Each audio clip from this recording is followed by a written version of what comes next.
Cette vidéo fait suite à notre précédente analyse du dataset YouTube Trending Video Statistics de Kaggle.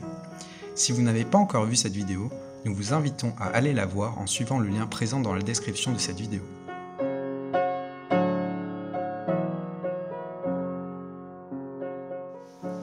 Comment aider les créateurs à réaliser plus de vues sur leurs vidéos?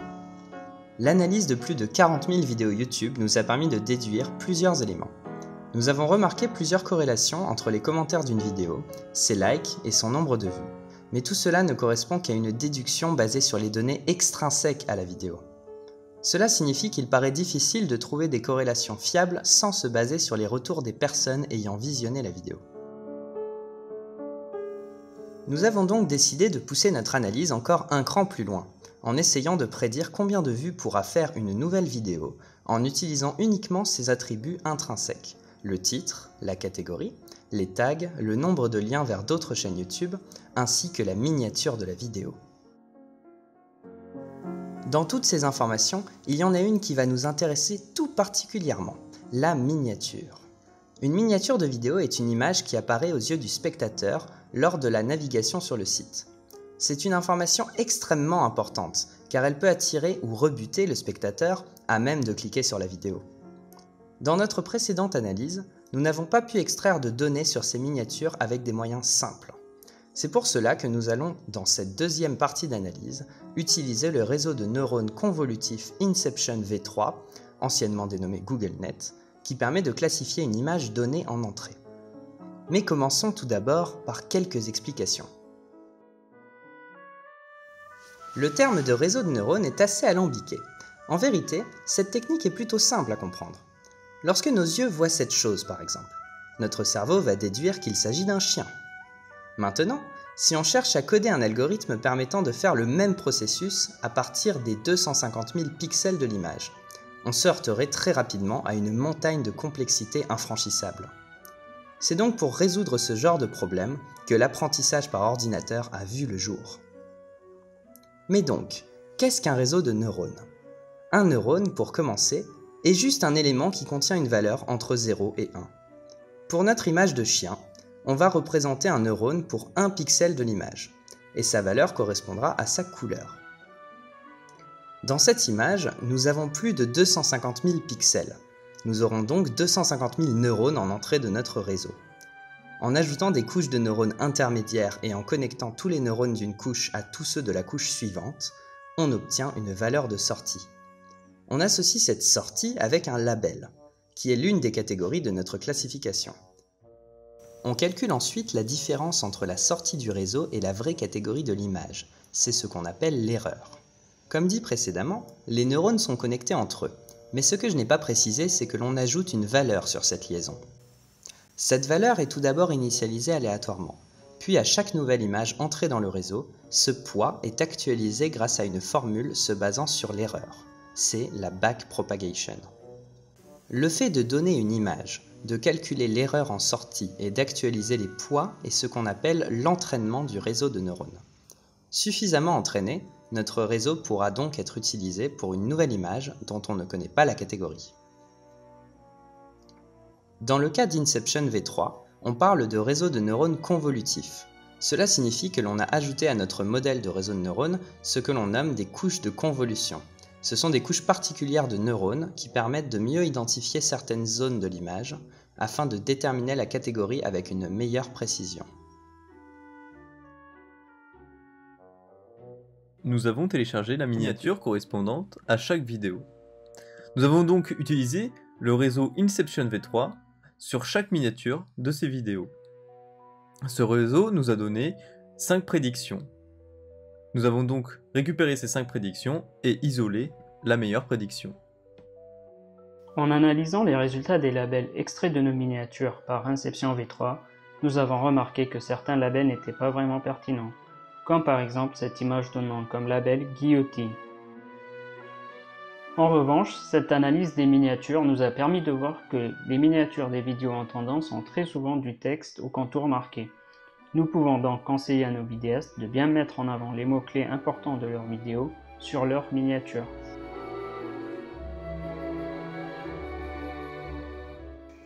Les entrées de notre dataset contiennent des attributs non numériques comme le titre, la description, les tags ou les labels des miniatures d'une vidéo. Ces attributs composés de chaînes de caractères doivent être encodés par un vecteur afin que notre modèle puisse faire des opérations numériques sur ces attributs. Pour vectoriser ces attributs, nous avons considéré deux méthodes, le TF-IDF Vectorizer et le Word2Vec. Le TF-IDF permet de mesurer l'importance d'un terme contenu dans un document en fonction de sa fréquence, et ainsi vectoriser chaque document.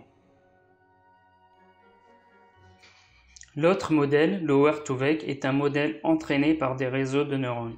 Ceci permet de faire des représentations vectorielles des mots composant un texte, de telle sorte que les mots qui partagent des contextes similaires soient représentés par des vecteurs numériques proches.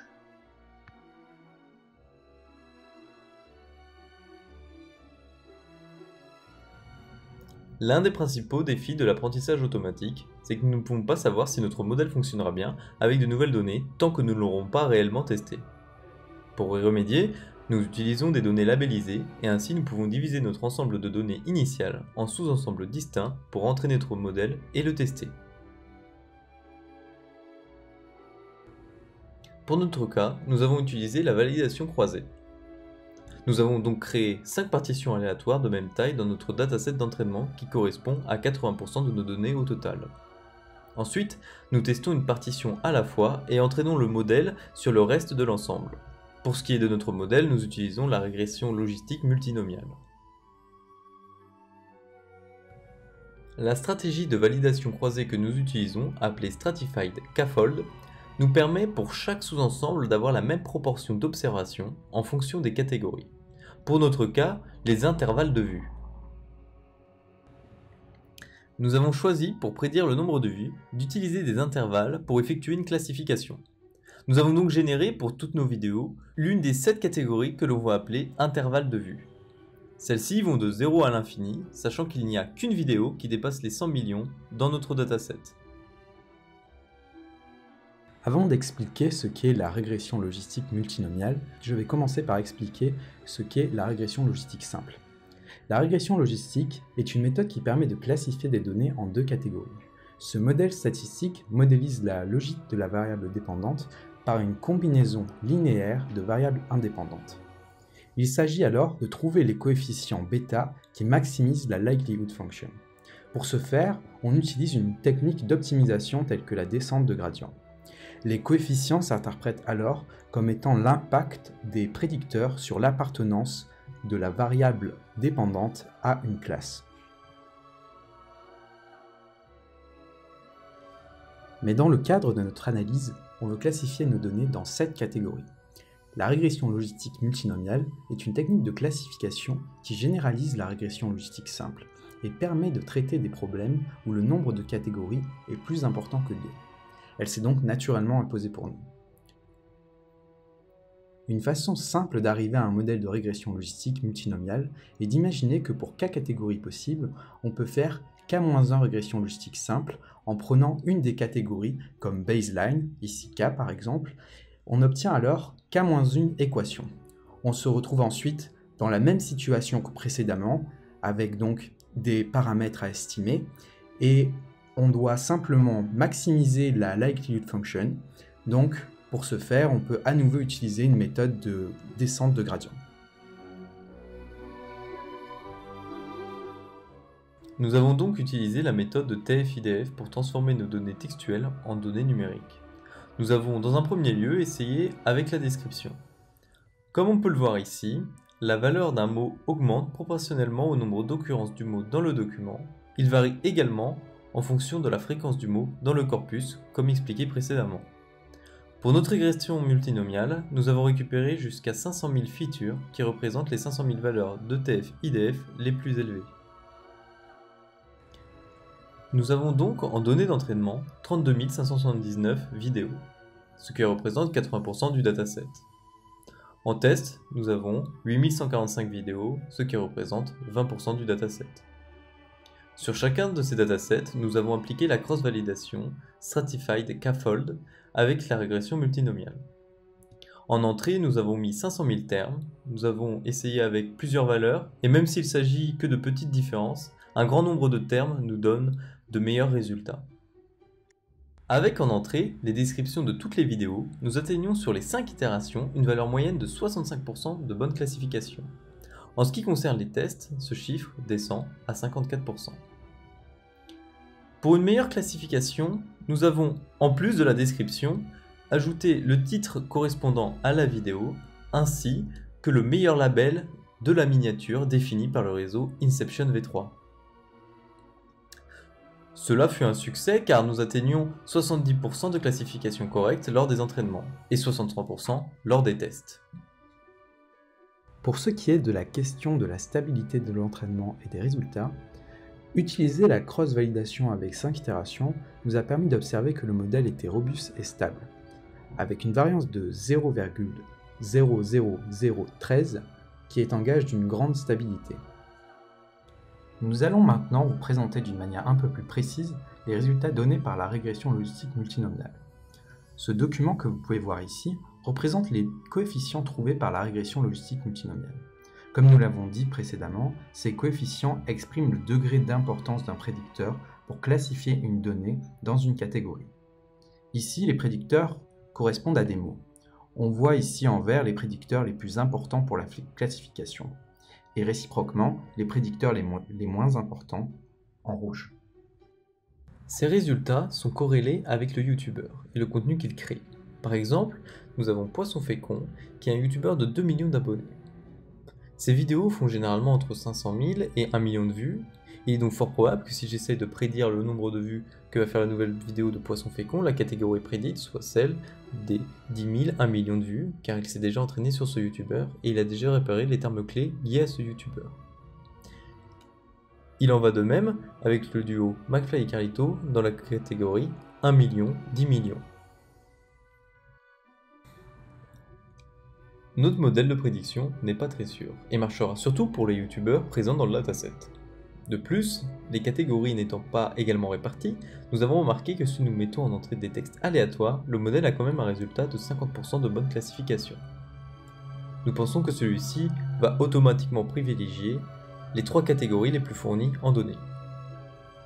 Nous sommes tout de même satisfaits d'avoir atteint un résultat de 70%, qui n'est finalement pas si mal, même si au final, celui-ci est très lié au créateur de contenu.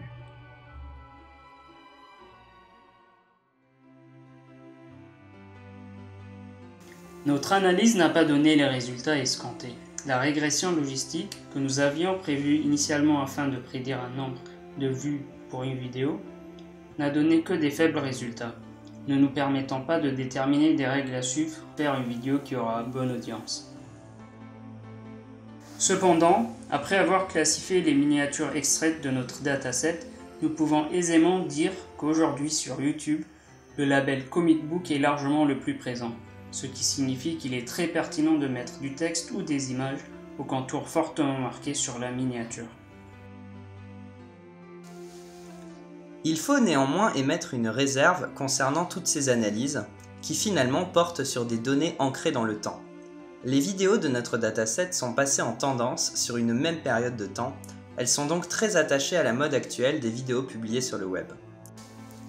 Tout porte à croire que les tendances évoluent très vite, et que dans quelques mois, si ce n'est moins, les marqueurs qui font d'une vidéo un succès seront totalement altérés.